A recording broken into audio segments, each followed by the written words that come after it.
तो जय हिंद, नमस्कार साथियों। मैं प्रवीण कश्यप और आप देख रहे हैं एग्जाम सफ़र। साथियों, हम लोग Kanpur university BEd second semester के पेपर जो है सामाजिक विज्ञान शिक्षण, इसके 50 क्वेश्चंस को देखने वाले हैं। तो परीक्षा की दृष्टि से बहुत ही इंपॉर्टेंट क्वेश्चन है, तो इन्हें हम लोग ज़रूर ज़रूर एक नहीं दो बार देखने का प्रयास करेंगे ताकि हमें ये कुछ क्वेश्चंस जो हैं वो कंठस्थ हो जाएं। तो साथियों, हम लोग इन क्वेश्चनों को फटाफट देख लेते हैं। फर्स्ट क्वेश्चन साथियों आपकी स्क्रीन पर है। कह रहे हैं सामाजिक विज्ञान का विकास हुआ था जापान में, इंग्लैंड में, अमेरिका में, भारत में। साथियों, एक बात आपको बता दें कि ये क्वेश्चंस आपको यदि याद नहीं हो रहे हैं तो आप 2-3 बार इस वीडियो को देख लें और इसके बाद ये आपको कंठस्थ हो जाएंगे। आप ऑप्शन देखकर इसका पेपर में ज़रूर लगा सकेंगे। तो इसलिए ये वीडियो आप ज़्यादा से ज़्यादा देखते रहें और जो भाई आपके दोस्त हैं, साथी हैं, उन लोगों तक इस वीडियो को शेयर करते रहें ताकि उन्हें भी इसका लाभ मिलता रहे। तो साथियों, इसका जो आंसर होगा वो हो जाएगा आपका अमेरिका, यानी कि सी ऑप्शन करेक्ट हो जाएगा। बहुत सारे भाइयों ने इसका ऑप्शन करेक्ट कर भी लिया होगा। अगला क्वेश्चन है साथियों, बहुत ही अच्छा क्वेश्चन है। सामाजिक विज्ञान का शिक्षण किया जाता है। तो सामाजिक विज्ञान का जो शिक्षण किया जाता है माध्यमिक स्तर, प्रामाध्यमिक नहीं होगा, प्राथमिक स्तर और ए बी दोनों और किसी पर नहीं। तो ये होता है माध्यमिक स्तर और प्राथमिक स्तर। यहाँ पर प्रामाध्यमिक नहीं है, प्राथमिक है, तो इसलिए इसका सी ऑप्शन करेक्ट हो जाता है। दोनों माध्यमिक और प्राथमिक दोनों स्तर पर किया जाता है। अगला क्वेश्चन देखिए साथियों, सामाजिक विज्ञान के मुख्य घटक हैं। क्या कह रहे हैं? सामाजिक विज्ञान के मुख्य घटक हैं। तो इतिहास, नागरिक शास्त्र, भूगोल, ये सभी। तो साथियों, सामाजिक विज्ञान के जो मुख्य घटक हैं वो ये सभी हैं, यानी कि डी ऑप्शन करेक्ट हो जाता है। अगला क्वेश्चन बहुत ही अच्छा क्वेश्चन। और साथियों, अपना स्कोर कमेंट सेक्शन में लिखते रहें और दोबारा जब इस वीडियो को देखें फिर देखें कि आपके स्कोर में कितने प्रतिशत की वृद्धि हो रही है, कितने क्वेश्चंस को और बढ़ा पा रहे हैं आप। अगला क्वेश्चन है, सामाजिक विज्ञान का अध्ययन केंद्र है समाज, मानव, राष्ट्र, ये सभी। तो सामाजिक विज्ञान के केंद्र में हम लोग समाज का भी अध्ययन करेंगे, मानव का भी अध्ययन करेंगे और राष्ट्र का अध्ययन भी करेंगे। तो क्वेश्चन डी ऑप्शन करेक्ट हो जाएगा। अगला है, सामाजिक विज्ञान अध्ययन रूप है। क्या कह रहे हैं? सामाजिक विज्ञान अध्ययन रूप है स्वतंत्र क्षेत्र, स्वतंत्र वर्ग, स्वतंत्र अनुशासन, उपरोक्त सभी। तो इसका सही आंसर हो जाएगा साथियों, सामाजिक विज्ञान अध्ययन क्षेत्र में स्वतंत्र वर्ग का हम लोग अध्ययन करते हैं, इसलिए हमारा बी ऑप्शन करेक्ट हो जाएगा। कौन सा ऑप्शन करेक्ट हो जाएगा? बी ऑप्शन करेक्ट कर देते हैं। अगला क्वेश्चन साथियों आप देख रहे हैं, आपकी स्क्रीन पर है, मानवीय ज्ञान का क्षेत्र है। क्या कह रहे हैं? मानवीय ज्ञान का क्षेत्र है भौतिक विज्ञान, सामाजिक विज्ञान, जीव विज्ञान। तो मानवीय विज्ञान के अंतर्गत ये सभी आते हैं, तो डी ऑप्शन को करेक्ट कर देते हैं हम लोग। कौन सा? डी ऑप्शन करेक्ट हो जाएगा मेरे प्यारे साथियों। बहुत ज़्यादा समय व्यस्त ना करते हुए, क्योंकि आप वीडियो 2-3 बार देखेंगे, यदि आपकी टाइम की बचत करेंगे तो आपको इसमें बहुत ज़्यादा लाभ होने वाला है साथियों। सामाजिक विज्ञान की विशेषता है। क्या कह रहे हैं? सामाजिक विज्ञान की विशेषता है बौद्धिक स्तर, सैद्धांतिक आधार, सामाजिक उपादेयता। क्या कह रहे हैं? हाँ, उपादेयता। तो इसका ऑप्शन सही हो जाएगा, डी ऑप्शन करेक्ट है, यानी कि सभी।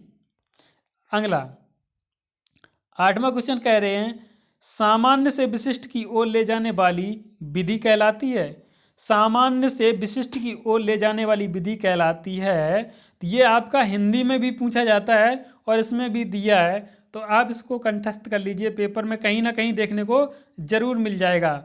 निरीक्षण विधि, प्रयोगशाला विधि, सी ऑप्शन है संश्लेषण विधि, डी ऑप्शन है निगमन विधि। तो सामान्य से विशिष्ट की ओर ले जाने वाली विधि कहलाती है निगमन विधि। कौन सी आपकी कहलाएगी? निगमन विधि, यानी कि डी ऑप्शन करेक्ट हो जाएगा। अगला क्वेश्चन देख लेते हैं, निगमन विधि में सबसे पहले नियम स्पष्ट किए जाते हैं, इसके पश्चात अर्थ की व्याख्या की जाती है। यह कथन किसका है? हर्बर्ट का है, लैंडन का है, अरस्तु का है, स्पेंसर का है। तो साथियों इसका सही आंसर हो जाएगा बी ऑप्शन लैंडन। अगला क्वेश्चन साथियों कह रहे हैं निम्न में कौन सा स्तर ज्ञानात्मक पक्ष है। निम्न में कौन सा स्तर ज्ञानात्मक पक्ष है। तो इसका सही आंसर हो जाएगा साथियों ए ऑप्शन अवरोध, अनुक्रिया, रुचियों तथा आदतें, उपयोग, ये कुछ नहीं होगा। इसका आंसर सही होगा ए ऑप्शन अवरोध।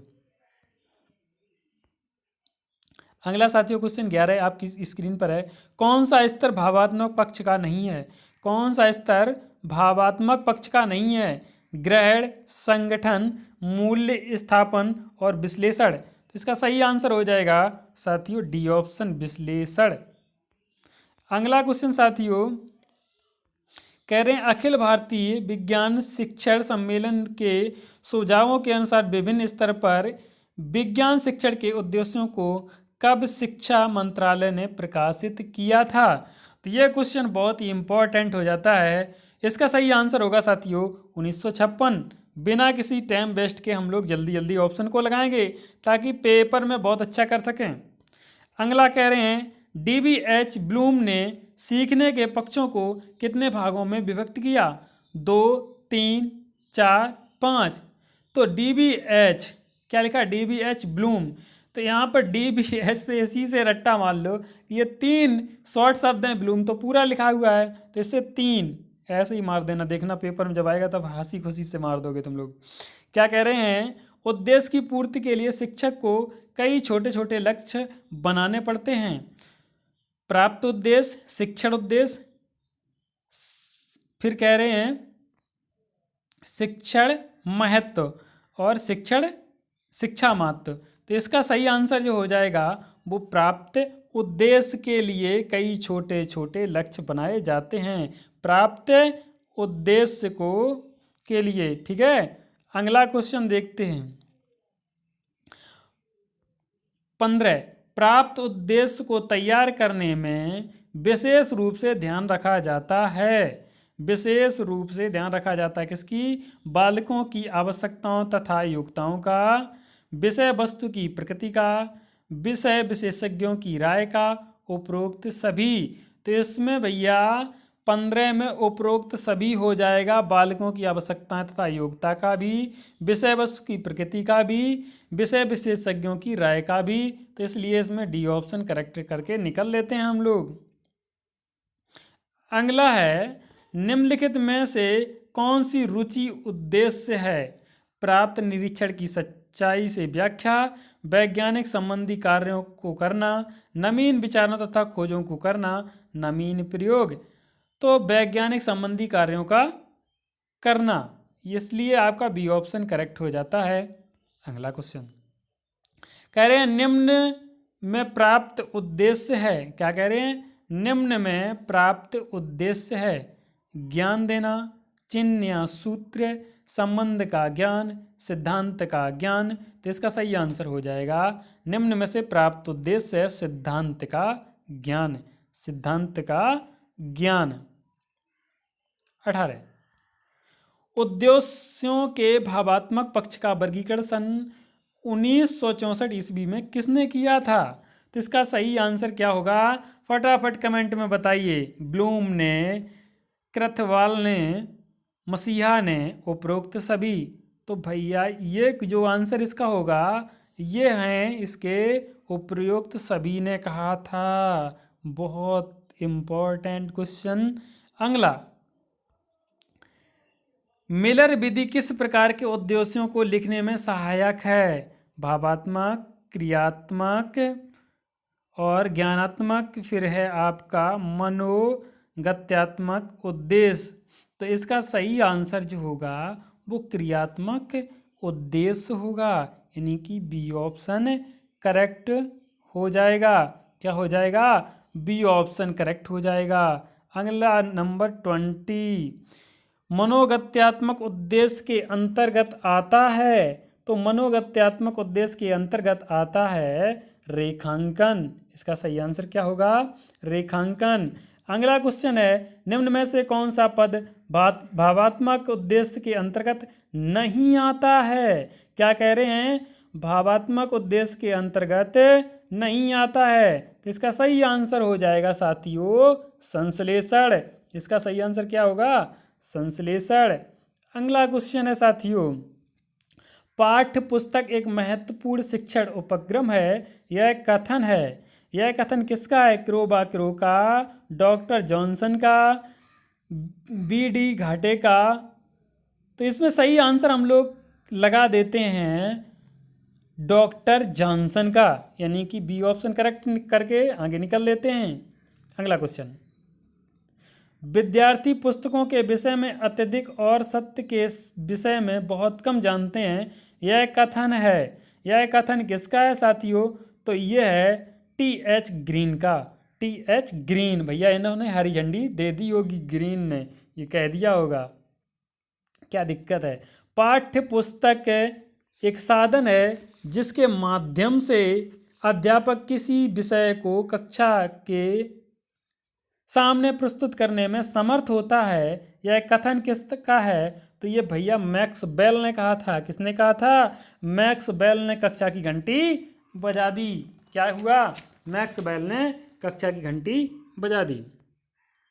अगला क्वेश्चन है, पाठ्य पुस्तक को व्यवस्थित करने के किस सिद्धांत का पालन किया जाता है? पाठ्य पुस्तक को व्यवस्थित करने में किस सिद्धांत का पालन किया जाता है? तो इसमें सरल से कठिन की ओर, स्थूल से सूक्ष्म की ओर, ज्ञात से अज्ञात की ओर, ये सभी किए जाते हैं। क्या? सरल से कठिन की ओर, स्थूल से सूक्ष्म की ओर, ज्ञात से अज्ञात की ओर, उपरोक्त सभी। अगला, अभिक्रमित अनुदेशन के जन्मदाता हैं। अभिक्रमित अनुदेशन के जन्मदाता कौन है भैया? बी.एफ. स्किनर साहब हैं। कौन है? बी.एफ. स्किनर साहब हैं इसके। फिर अगला क्वेश्चन है साथियों, दो या दो से अधिक शिक्षक होते हैं, आपने इसको हिंदी में भी देखा होगा। तो ये होते हैं एकल विषय टोली में। क्या? एकल विषय टोली में। योजना विधि के जन्मदाता हैं, तो योजना विधि के जो जन्मदाता हैं किलपैट्रिक्स हैं। कौन? किलपैट्रिक। अगला है, प्रोजेक्ट एवं सहृदय उद्देश्यपूर्ण कार्य है जो सामाजिक वातावरण में पूर्ण संलग्नता के साथ किया जाए, यह कथन किसका है? तो ये कथन साथियों किलपैट्रिक का है। किसका है? तो मेरे साथियों किलपैट्रिक का है। अगला, प्रयोगशाला विधि में महत्व दिया जाता है। तो प्रयोगशाला विधि में प्रयास एवं त्रुटि करके सीखने के सिद्धांत ए बी दोनों को दिया जाता है। प्रयास एवं त्रुटि का भी और करके सीखो भैया। प्रयोगशाला में गए तो गलतियां होगी, उससे सीखोगे, या फिर खुद करो भैया। प्रयोगशाला में पहुंच गए तो खुद सीखो, यानी कि B option C option correct हो जाएगा। कैसे शिक्षण विधि के जन्मदाता प्रोफेसर आर्मस्ट्रॉन्ग स्ट्रॉन्ग हैं। तो भैया ये हैं, ये आपका बी ऑप्शन हो जाएगा इसका करेक्ट। अगला क्वेश्चन है, बालक को कम से कम बतलाना चाहिए और अधिक से अधिक खोजने के लिए प्रेरित करना चाहिए, यह कथन किसका है? तो ये कथन साथियों जो है हर्बर्ट स्पेंसर का है। किसने कहा था? हर्बर्ट स्पेंसर साहब ने ये कह दिया था। निम्नलिखित में से श्रव्य सामग्री है भैया जिससे हम लोग सुनते हैं, वो श्रव्य सामग्री कहलाएगी। दूरदर्शन, मानचित्र, रेडियो, सिनेमा। तो भैया कौन सी श्रव्य सामग्री है? मात्र श्रव्य, जिससे सिर्फ और सिर्फ सुनते हो। तो भैया हमारे यहाँ तो रेडियो के माध्यम से लोग सुनते से, सिनेमा में देखा भी सुना भी जाता है। अगला क्वेश्चन, दृश्य सामग्री का उदाहरण है जिससे भैया देखा जाता हो। फिल्म, रेडियो, प्रतिरूप, टैप रिकॉर्डर। तो इसका सही आंसर जो होगा साथियों प्रतिरूप होगा। अब बहुत सारे लोग कहेंगे फिल्म से देखा जाता है, नहीं, फिल्म को देखा जाता है। फिल्म है, दृश्य सामग्री थोड़ी ना होगी है। फिल्म के माध्यम से हर कुछ थोड़ी नहीं देख सकते, जो फिल्म है उसी को देख पाएंगे। ठीक है, वो भी प्रतिरूप के माध्यम से या टेलीविजन के माध्यम से। टैप रिकॉर्डर में भैया कैसेट लगती थी, रेडियो तो जानते हो बजता है, सिर्फ दिखाई थोड़ी ना देता है। अगला, बुलेटिन बोर्ड व प्लेनिन बोर्ड हैं, क्या हैं आपके? दृश्य सामग्री हैं, श्रव्य सामग्री हैं, या दृश्य श्रव्य सामग्री हैं, या फिर इनमें से कोई नहीं। तो ये आपका जो है बुलेटिन बोर्ड और प्लेनेल बोर्ड, ये आपका दृश्य सामग्री आता है।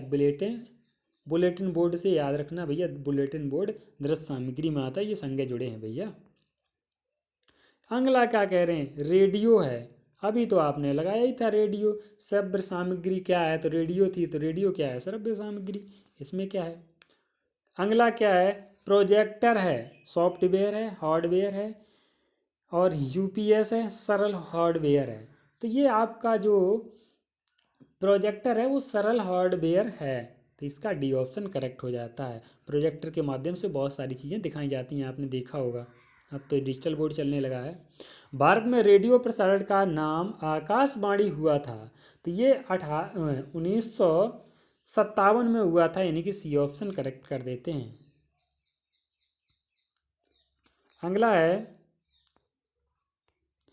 अगला साथियों क्वेश्चन, भारत में प्रथम दूरदर्शन केंद्र बना था। तो प्रथम दूरदर्शन जो केंद्र था वो दूरदर्शन, और दा से दिल्ली भी याद कर लो यार, क्या बताएं, रट्टा मार लो सी ऑप्शन। अगला स्लाइड प्रोजेक्टर एक यंत्र है जिसमें, स्लाइड प्रोजेक्टर क्या है, एक यंत्र है जिसमें आपका फिल्म स्लाइड पर अंकित चित्र को पर्दे पर देखा जाता है। स्लाइड को अंडरलाइन कर लो और इसको रट्टा मार लो।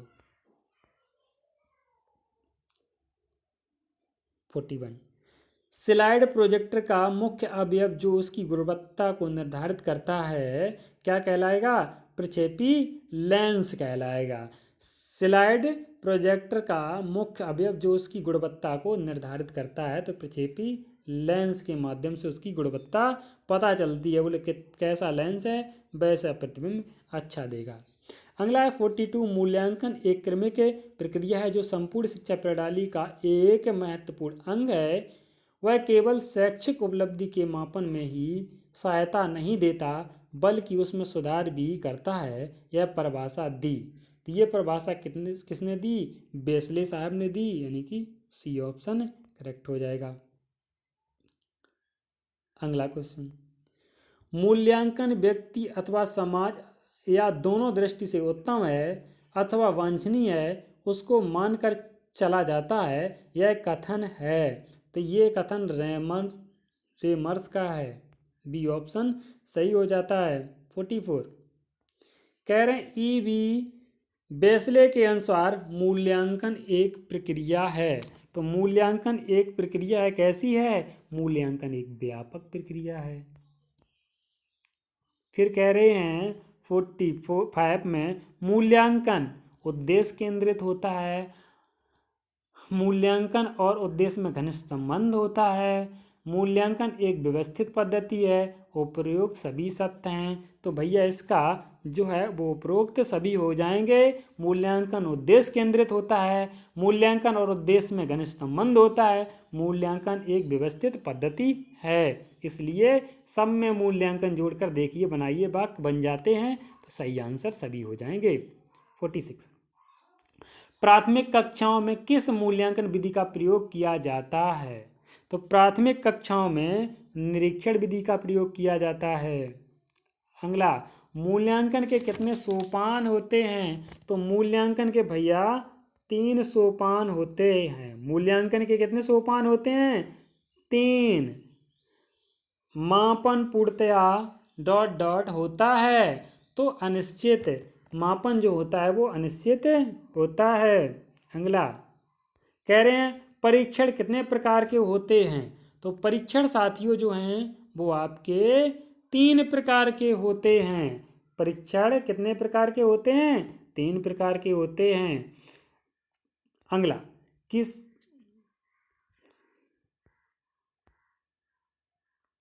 चलो अब आपके सामने क्वेश्चन, सॉरी चलाने में थोड़ी दिक्कत होती है। अगला क्वेश्चन आपके सामने अब होगा, लास्ट क्वेश्चन, किसी एक को एक ही समूह पर बार बार किए जाने पर अंकों में समानता का पाया जाता है। यह अर्थ है विश्वसनीयता, वैधता, वस्तुनिष्ठता, विभेदीकरण का। तो ये इसका सही आंसर जो होगा विश्वसनीयता, यानी कि ए ऑप्शन करेक्ट हो जाएगा। साथियों कमेंट सेक्शन में कमेंट करें कि आज का वीडियो आपको कैसा लगा और किस किस टॉपिक पर वीडियो बनाई जाएं ताकि आप पेपर में अच्छा गोल हासिल कर सकें। इस वीडियो को 2 से 3 बार देख लेना और अपने दोस्तों के साथ शेयर ज़रूर कर देना। आप अगर समझें तो चैनल को सब्सक्राइब कर लेना अगर आपकी इच्छा हो तो, नहीं तो कोई बात नहीं। हमारा उद्देश्य सब्सक्राइब कराना नहीं, हमारा उद्देश्य है कि आप अच्छा भविष्य हासिल कर सकें। Thank you for watching.